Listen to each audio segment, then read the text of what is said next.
but he won't believe it till he sees it. Mladin's back to third. Oh, look at this, out a bit wide there, Noriyuki. Oh, Scott was going to show. Oh, down he goes, and out of the race. Oh, dear me. Yes. What gesture was that, Scott? Yeah, well, he might be pleased with himself. Dear me, Scott Russell, what's he on? It's certainly not his motorbike anymore, that's for certain. So Scott Russell, don't know why he's so deliriously happy. Goes through the marshal's hole in the fence. It's a long embarrassment. Well, it's not this one, it'll be the right-hander. So we're chasing Noriyuki Haga. Haga getting it a bit wrong, and here he goes, tight in. He's about to lose the front end as he hits his apex. There's Haga, and there goes Scotty. Rider and bike all in picture, and into the dirt. He was well out from the curb. What it looked. He says that's what he likes doing. He doesn't like seeing a motorbike in front of him. Well, clearly. Just likes to get out there, go as fast as he can. Now then, in third place, lies still Bostrom. Oh, big get off from Aaron there. It's Aaron Yates. Aaron Yates indeed. So Aaron jumps off. And jumps up, I'm glad to say. Yeah, he's fine. I think he's just... So, Craig Anderson, well, the luck went his way. He shot straight through the lead. Let's have a look at a replay. Mike Jones coming through the stutters. Gets into trouble there. Look at the right hand. Couldn't find the bay. His hand fell off. He was looking and looking and looking. Expected to do well was Colin Edwards, but the Texan completely blew his good work of earlier sessions, falling on only the second turn of his all-important lap. That relegated him to the fourth row of the grid and was Edwards' second spill of the day. That wrapped up of the season. In the 250s, Tetsuya Harada let his arms do all the talking as he expressed his dismay to Jose Cardoso. There were several complaints that slow traffic had spoiled many riders on their quick laps. Harada was put off on many occasions, making the session a very... This incident happened in the warm-up lap not too long ago today, and it's very unsettling. Gary will not start because of this. Oh, it's a nasty crash. I'm not quite sure what happened. They picked it up pretty late, the Czech television lot, and it looked as if the thing could have seized up. You see, Gary, you know, he gets rolled over a few times like that, and then when you finally stop, it takes time. Biaggi was trying to get a good time, and Barros kept passing him, and Biaggi passed. Oh, Dylan! Oh, Mick! Oh, my goodness. Dear well, me, right now he needs to there. pick this thing up. Whatever happens, he's got... Watch, see what happens here. Oh, front end, gone. Oh, that's a problem he's been having all year. Yeah, tuck the front end in. That was it. You know, it's a combination of... Bike on various circuits, but he's back. Amazing stuff. We'll be back, too, after a break to wrap up what has been a mighty race. I can't tell you how close that was. I cannot tell you. You're looking at a wheeling good rider. Next stop's your bum, there's no doubt about that. That was so clear, it doesn't come any closer. On bike 19. And he was a fifth qualifier, so he's had a dreadful start. Like you say, a real mix-up. Talking of mix-up, Pivagini's been punted. Major mess by there. Rossi. Rossi has gone down. Valentino Rossi. Well, Valentino Rossi, third in... fastest time. Carlos Checa, who had also been sidelined since his Donington Park accident, returned in spectacular fashion. When I'm feeling okay, I crash it. I don't know why, but... I decided to spice things up. Returning from injury, De Stefano was quick all night until this. Oh, De Stefano and Hartwell, he's down there, both down, and Craig Carmichael's down. The young KTM pilot will have more. Mike Jones' response. What's he got in store? Another no-hander lander, and he's down! Jones is down! Oh, that was a heavy fall, mate. Wow! Mike Jones, he's dancing! He's boogieing! Crash at the Northwest 200.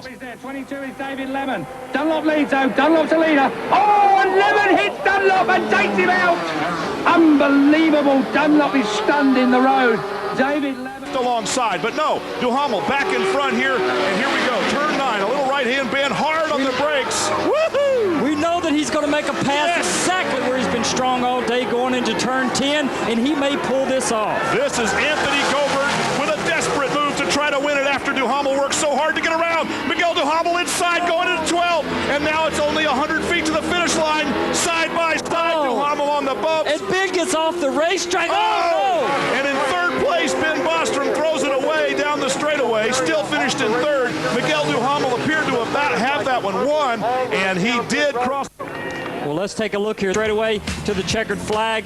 Great move. And boy, it was close though, as Duhamel was all the way out on the gator bumps, and Ben Bostrom followed him just a little too far and crashed.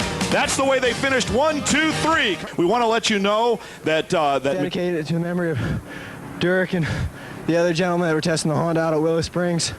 I want to thank everybody for coming out today, and Honda for the great job, and all the sponsors.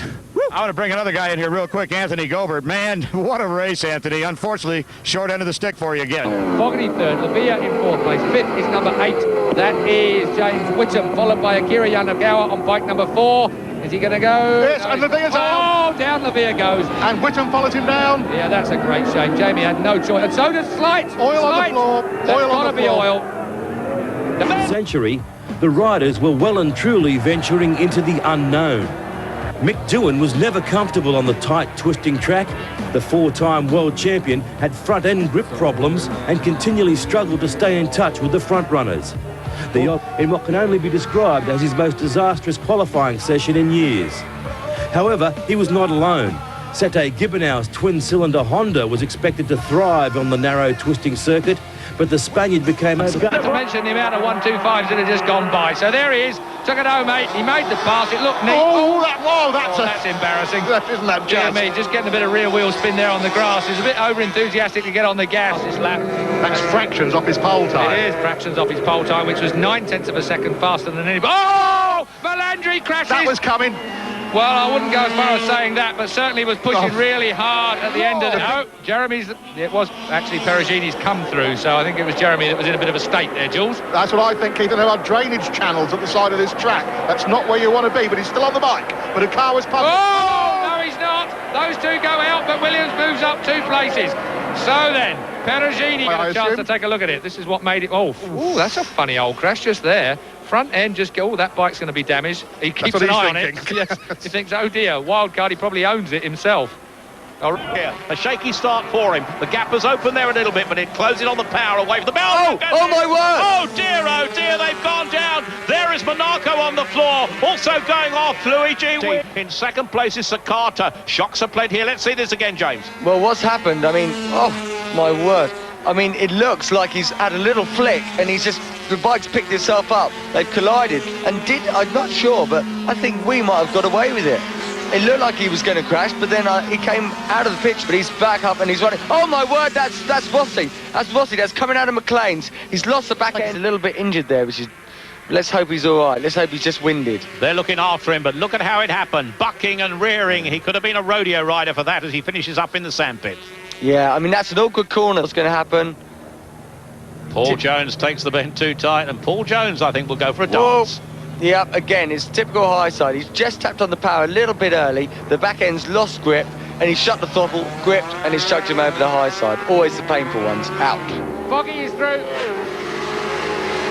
Yeah, the highest top speed out the bunch on the straight last time by a good way. Bobby's Ducati. I noticed that Corsa was... Oh, that's a big get off there. Chandler. He came to the brakes. That is a nasty Oh, crash. he's taken Yanagawa out as well. That is a very, very unpleasant crash. Indeed.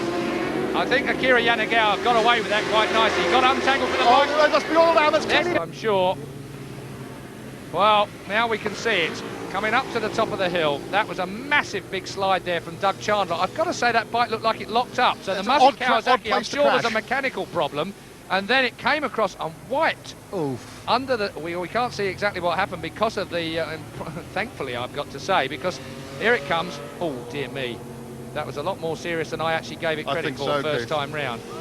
Akira Yanagawa was hit very heavily by Doug Chandler's bike. That's a very serious accident because Akira is already unconscious from the crash initially. I thought Akira was very lucky to roll into the airbags there, but he'd already been hit very hard by that man there, Doug Chandler's bike at the top of the hill. Now, there's Neil Hodgson's bike. That is Pier Francesco Keeley. Around the grid, but leading, of course, Corsa to the left near picture. Corsa gets a great start. Bostrom blew it. Bostrom blew that start big time. Oh, no! Is that Aaron Slight? It is. It works, Honda. It looked like... Get a good start there, either. Aaron Slight is behind Ben Bostrom, the man wheeling at the moment.